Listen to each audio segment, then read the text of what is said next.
I knew something was off the moment I saw 3 HOA board members huddled outside my front lawn, whispering and pointing directly at my birdhouse. Not my new fence. Not the clover lawn I'd just finished. The birdhouse. That thing had been up for years, handmade, cedar wood, nailed gently into the oak tree out front. My daughter painted it sky blue and added little cartoon birds with Sharpies. It had never caused a problem. Until now. I opened the door, stepped outside, and made eye contact with Karen, the new interim HOA president. She flinched. Then she marched up to me, clipboard in hand, eyes scanning my front yard like she was preparing for an episode of CSI Suburbia. "We've received multiple complaints," she said, "about unauthorized surveillance." I blinked. "Surveillance?" She pointed at the birdhouse. "Is that a camera inside?" I paused. And here's the thing, yes. Yes, there was a camera inside. But not for spying, not even close. It was a live stream. A 24/7 live feed of a cardinal family nesting inside. I'd set it up as a personal hobby during lockdown, and to my surprise, it had gained traction. A lot of traction. Turns out, people online really love watching birds feed their chicks, hop around twigs, and puff up during thunderstorms. A few months ago, the stream had gone viral on Reddit, then YouTube, and TikTok. Before I knew it, my quiet little birdhouse was broadcasting live to over 10 million subscribers. It even had a name, Nextflix. But Karen didn't care. "You'll need to remove the structure immediately," she said, snapping her pen against the clipboard like a gavel. "It violates the architectural consistency clause and potentially breaches privacy guidelines." Privacy? Of what? Birds? Karen didn't flinch. "Some residents feel watched." I stared at her. Then I glanced toward the tiny cedar box sitting calmly in the tree, surrounded by wind chimes and a squirrel feeder. It hadn't moved. It hadn't zoomed. It wasn't even connected to Wi-Fi. It streamed through a low-power LTE module mounted behind the tree bark. "There's nothing illegal about live streaming birds on your own property," I said. "HOA bylaw 8.4.2 says..." "Karen," I interrupted, "that's not a bylaw. That's a footnote from the Christmas light restriction list." Her mouth pinched into a thin line. That's when I realized this wasn't about the birdhouse. It was about the views, the popularity, the fact that people from all over the world were tuning in to watch something from my yard. Not hers, not the clubhouse garden she'd been obsessively weeding every weekend. Mine. And I could see it in her eyes. This wasn't over. It was just beginning. By the next morning, it had escalated. Karen filed an official violation, claimed the birdhouse was electronic equipment unapproved by HOA visual standards. I laughed. Then I logged into my admin dashboard and watched the live comments roll in. "Mama Bird's back. Did y'all see the baby stretch? 412 timestamp. So cute. Karen's just jealous. Leave Nestflix alone." I'd never meant for it to go viral. But now that it had, I wasn't going to unplug it just because someone couldn't stand being less interesting than a bird. That evening, a package showed up at my doorstep. No return address. Inside? A tiny homemade sign, clearly from a kid. Crayon letters. "Thank you for the birds. I watch with my grandpa every night." That was the moment I made the decision. I was going to fight back. Karen didn't like that. She called an emergency board session. Tried to fast-track a policy banning non-decorative mounted objects. She even circulated a rumor that I was profiting off the birds, claiming I'd turned our neighborhood into a commercial filming zone. I wasn't. I'd monetized the stream, sure. Enough to cover cloud storage and LTE. But everything else went to wildlife rescue donations. I had receipts. But Karen didn't want facts. She wanted the birdhouse gone. And then, she made her first real mistake. She posted a public notice on the HOA bulletin board accusing me of community endangerment via unsecured aerial footage. And that post went viral. Because the internet, it doesn't just love birds, it loves drama. By the end of the week, Nestflix had jumped from 10 million to 14 million viewers. Karen was furious. The comments were now filled with number, protect the nest hashtags, and reaction videos of people pretending to be Karen, measuring birdhouses with rulers. But the real kicker came when a wildlife journalist reached out. They wanted to do a segment on Netflix, on me. I agreed. And when the news crew arrived, I made sure to give them front row seats to the most absurd suburban battle the internet had ever seen. Complete with tea, folding chairs, and a live overhead camera shot of the mama bird feeding her chicks while Karen stood across the street, glaring like she wanted to report them for chirping without a permit. What she didn't know? The segment would air that Sunday. National, primetime. And the title? The War Over a Birdhouse, When HOA Power Goes Too Far. Yeah. This wasn't just a backyard battle anymore. It was a live broadcast war. And Karen? She had no idea she'd just become the villain in America's favorite birdwatching channel. The morning after the segment aired, I opened my email to over 200 new messages. Most were from strangers thanking me for sharing something peaceful in a world that rarely slows down. A few were from teachers asking if they could use Netflix in classrooms. One was from a guy in Denmark who claimed his entire retirement community now watched it during breakfast. But buried between the praise was something else.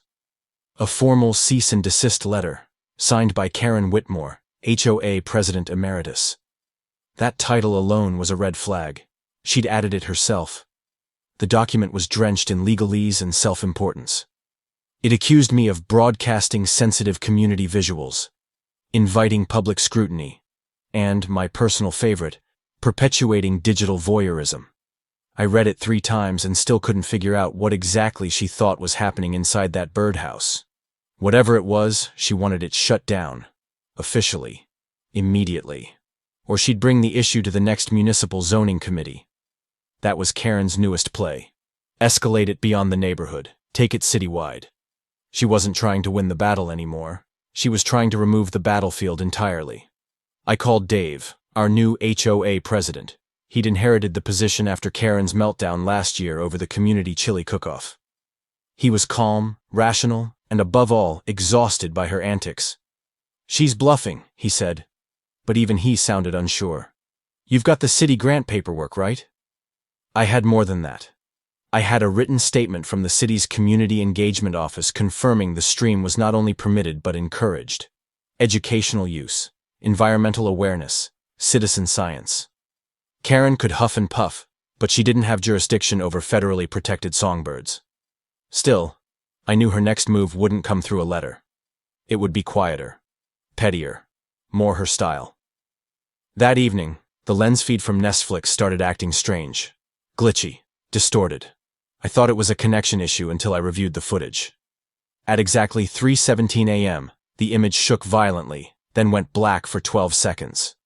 When it returned, there was a greasy smear across the lens, the kind you get from gloved fingers. I checked the yard in the morning. Nothing stolen. The camera was intact, still humming, still broadcasting. But the protective casing had been tampered with. Not broken, just loosened. Subtle, temporary. Just enough to cause a problem. Just enough to raise doubt. She was getting smarter, sneakier, and that made her more dangerous than ever. I posted a gentle update on the Netflix community page, thanking everyone for their support and explaining the stream might flicker while we performed some technical upgrades. I didn't name her. I didn't need to. Within minutes, viewers had already dubbed her the Bird Grinch. Fan art poured in. Cartoons of a woman trying to steal eggs out of a nest, only to get pecked into retreat by a furious mama bird in a crown. The momentum was growing. This wasn't just my story anymore. It had become a digital folktale. Karen responded the only way she knew how. Paperwork. She began distributing anonymous flyers across the neighborhood, claiming surveillance violations, urging residents to file complaints with the HOA about unregistered recording devices. One of the flyers had a photoshopped image of a raven with glowing red eyes under the caption, "They're always watching." It would have been funny if it weren't so deeply unhinged. But she miscalculated. The neighborhood had changed. People weren't scared anymore. They were amused. Rick, the retired Navy vet 2 houses down, started live streaming his own squirrel feeder and called it Squirrel Vision. Sasha, a high school art teacher, painted a mural of the Cardinal family on her garage door. And Dave? Dave scheduled a community bird day, complete with nature-themed cupcakes and lawn games. I offered to teach a mini workshop on how to build cedar birdhouses. Every single family on our cul-de-sac showed up. Every single one. Karen didn't, but she watched from behind her blinds. The next day, a pair of garden gnomes appeared under my tree, hand-painted, holding tiny cameras. A gift from Rick, no doubt. But the best moment came that evening. I was out front replacing the birdseed when a delivery van pulled up. Out stepped a local news anchor holding a plaque. She'd been following the story. The station wanted to give Netflix their monthly Community Impact Award. Not for going viral, not for being cute, but for building resilience, for bringing people together. We posed for a photo under the oak tree. The mama cardinal landed on the roof of the birdhouse at the exact moment the camera clicked. It felt like something out of a movie. The story wasn't over. Karen still had cards to play, but something had shifted. She was no longer the narrator. She was the subplot. And this time, the main story belonged to a tree, a camera, and a birdhouse full of hope. It didn't take long for Karen to find a new angle. The cease and desist hadn't worked. The flyers had backfired. The tampering caught too quickly to leave a scar. So she did what all flailing tyrants do when they lose control of the surface. She went underground, literally. It started with a strange series of utility flags. One morning I stepped outside and saw a row of neon markers stabbing the grass near the east side of my yard. Bright pink, green, and orange. The kind contractors use when planning to dig. I hadn't ordered anything. Neither had the city. And when I checked with 811, the official line for utility location, they had no record of a request filed for my address. That's when the knocking started. Mid-afternoon. A man in a high-vis vest and clipboard, claiming to be from Community Utility Adjustment Services. He had a laminated badge, a confident tone, and absolutely no business being near my yard. "Just performing a check on your irrigation lines," he said, pointing toward the flagged grass. "There's been a report of a subterranean obstruction." I blinked. Obstruction of what? He hesitated, flipped a page on his clipboard. Visual interference, potential environmental hazard. Light transmission. "Are you talking about a birdhouse?" He coughed. "We don't confirm active investigations." I stepped closer. "Do you have a warrant?" Silence. Then he turned and walked, not toward the street, but toward Karen's house. I didn't need a camera to know what was going on. But it turns out, I had one anyway. Rick had installed a small solar-powered trail cam to monitor the community seed exchange. It caught everything. The man arrived on foot, from Karen's garage. The next day, Rick printed stills and dropped them off in my mailbox with a sticky note. Guess she ran out of lawyers. But this wasn't about a single fake inspector anymore. It was the principle. Karen had moved from passive aggression to active espionage. And while most of the neighborhood had written her off, I knew better. This wasn't over. It was evolving. So I did what I always did when things felt out of balance. I focused on the birds. The cardinals had chicks now, 3 tiny, open-beaked miracles that filled the morning stream with soft chirps. Netflix viewers tripled overnight. Kids sent in questions. One school in Vermont requested daily highlight reels for their science class. I started narrating the feed in soft tones. My daughter even named the chicks, Maple, Finch, and Ember. And for a little while, things were peaceful again. Until I got a phone call I'll never forget. "Mr. Dawson, this is Officer Langley with Animal Welfare.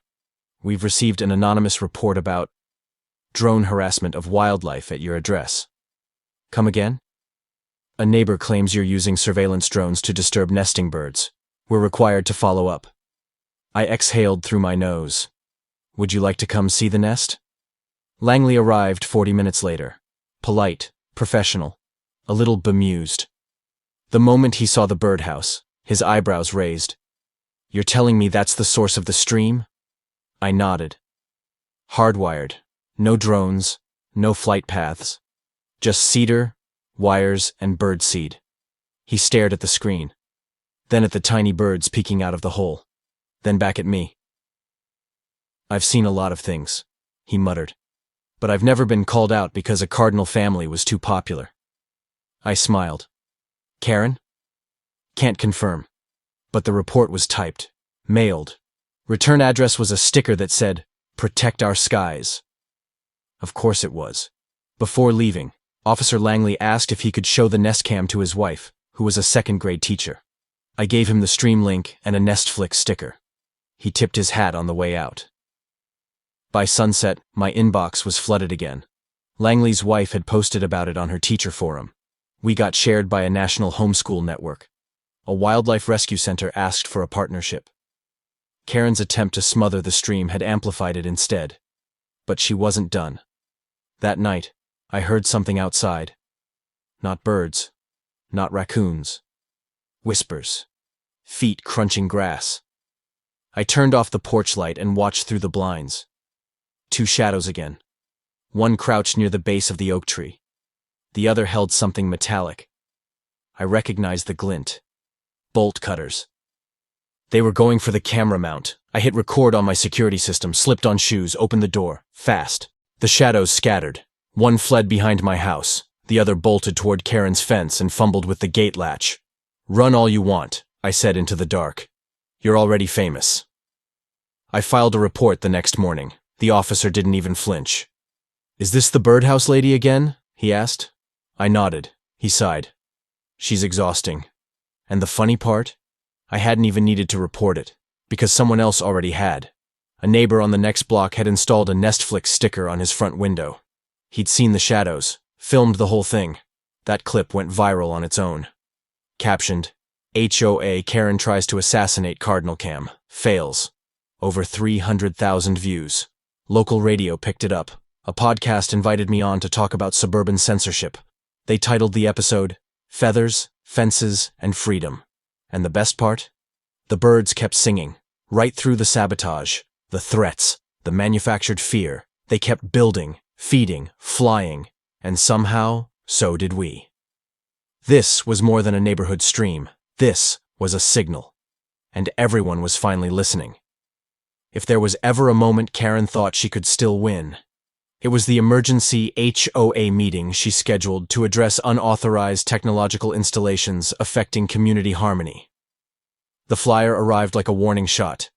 Plain white paper, bold black font, no clip art, no color, just a list of vague violations and a line that read, "Attendance mandatory for all residents concerned with digital privacy and neighborhood safety." I nearly laughed, but Dave didn't.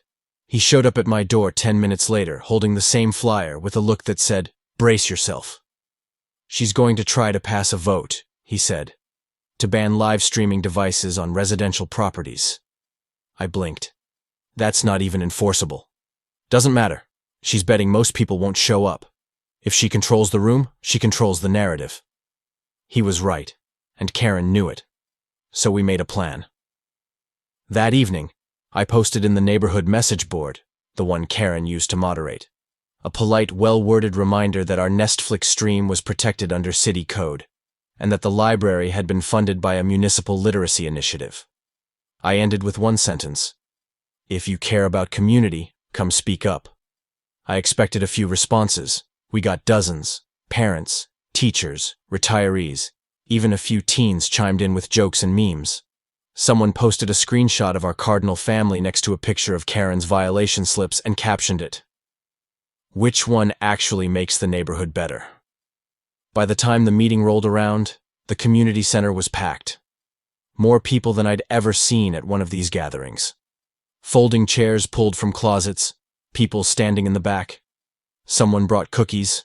Rick brought a boom mic, just in case. Karen arrived last. Blazer, clipboard, lipstick like she was about to host a reality show called HOA Domination. She cleared her throat into the mic. "Let's begin." She launched straight into her speech, no warm-up, no agenda items, just pure fire and fury. "Technology has entered our neighborhood in ways we did not consent to," she began, pacing like a courtroom attorney. "We are being watched, recorded, streamed, without proper oversight." She pointed directly at me.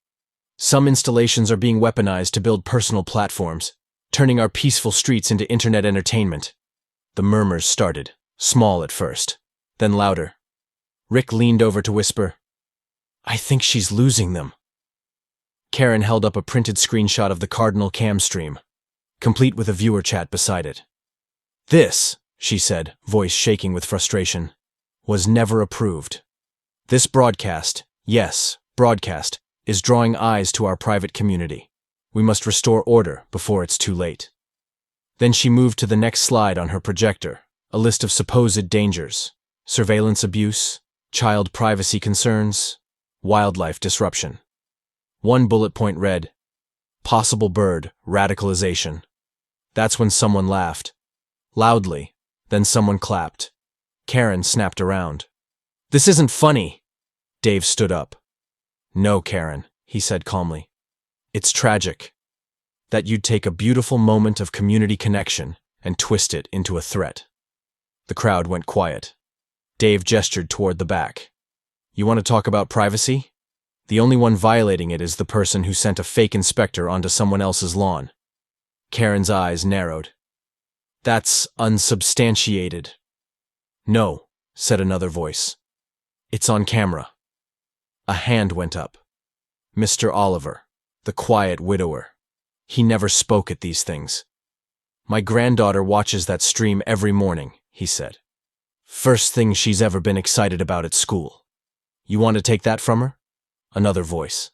"My son drew his first bird sketch because of it." Then Rick. "My nephew did his science project on the nesting habits. He won regionals." Karen tried to cut in. "The bylaws clearly state—" "Enough about bylaws," said Janice, the city liaison who had shown up uninvited but entirely welcome. "Let's talk about why this room is full." Karen froze. Janice stepped forward. "You tried to intimidate a city-approved project. You vandalized a literacy box.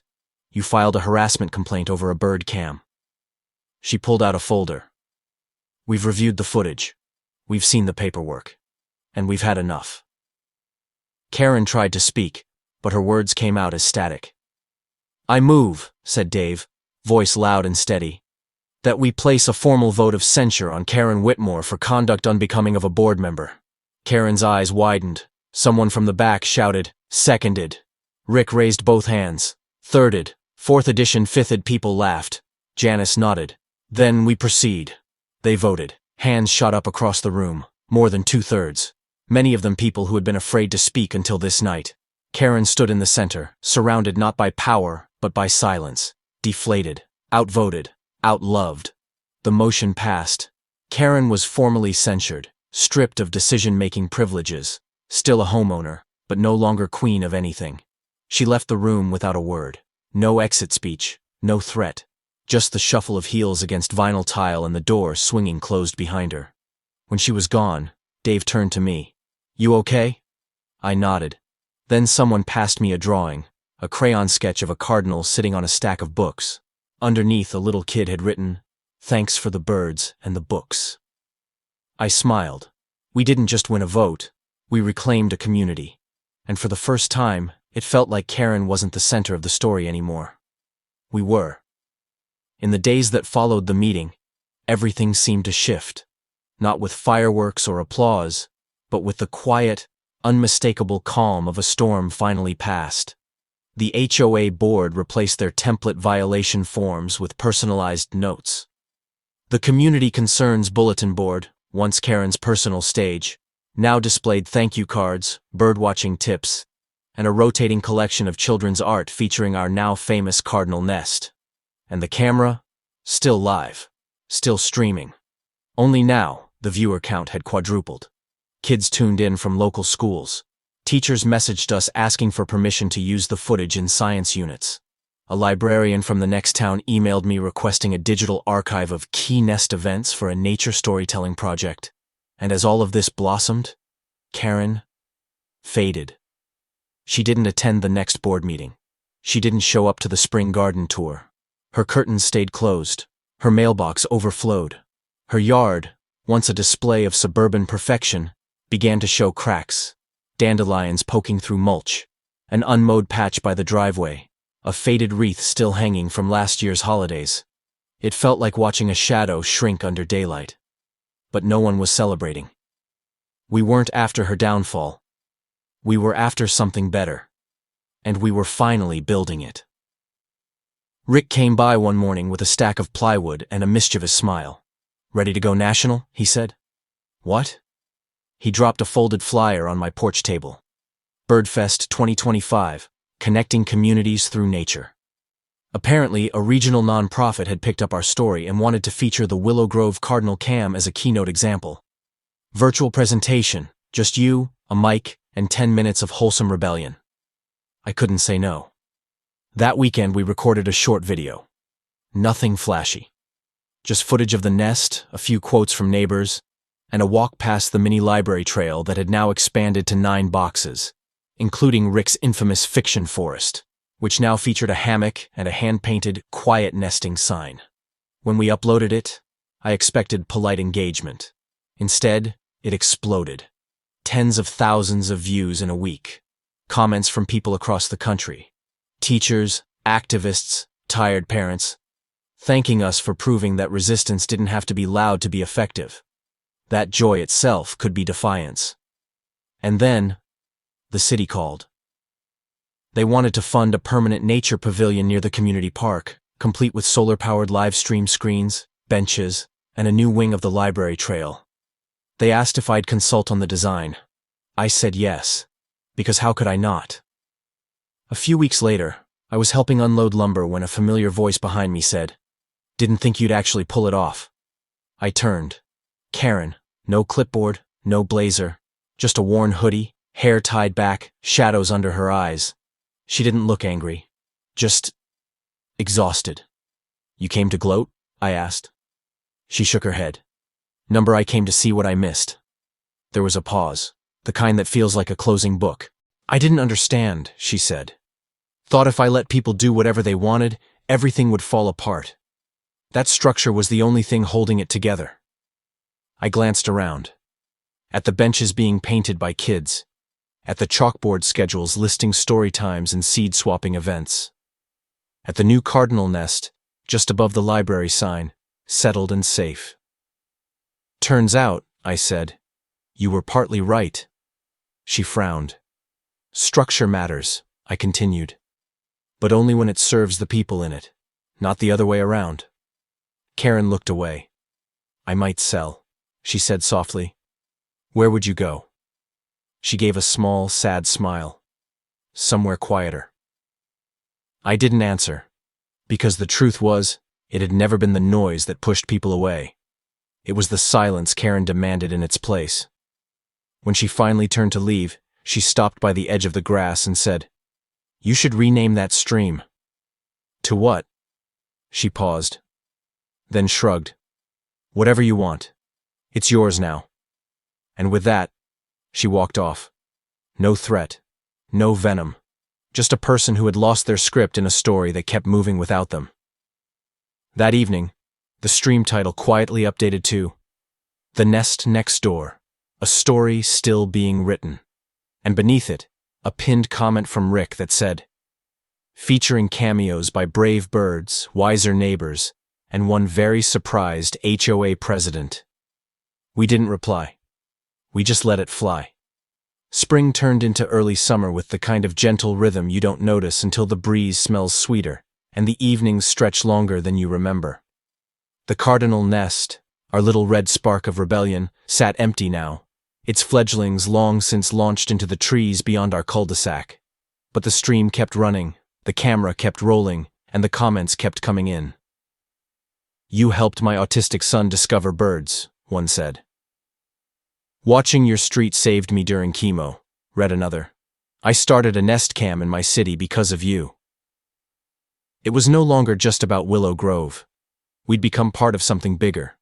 Quietly. Without permission. Without apology. But the past has a way of fluttering back. One morning, I got a knock on the door. Not aggressive, not HOA style, just unsure. I opened it to find a teenage girl I didn't recognize, holding a dusty cardboard box and looking like she might run if I blinked wrong. "I'm sorry," she blurted out. Okay. I'm Karen's niece, she said. She moved out. Left this behind. Told me if I ever grew a spine I should bring it to you. She shoved the box into my hands like it was radioactive, then turned and walked away before I could say a word. I stood on my porch for a moment, unsure what I was even holding. Inside the box, books, old ones, some library stamped, some water damaged, a journal, a photo of Karen as a child, sitting under a tree, reading Charlotte's Web with a smile so unguarded it nearly cracked my heart in two. And at the bottom, a small envelope, sealed with a gold sticker that read, HOA official use only. I opened it. It wasn't an apology, not really.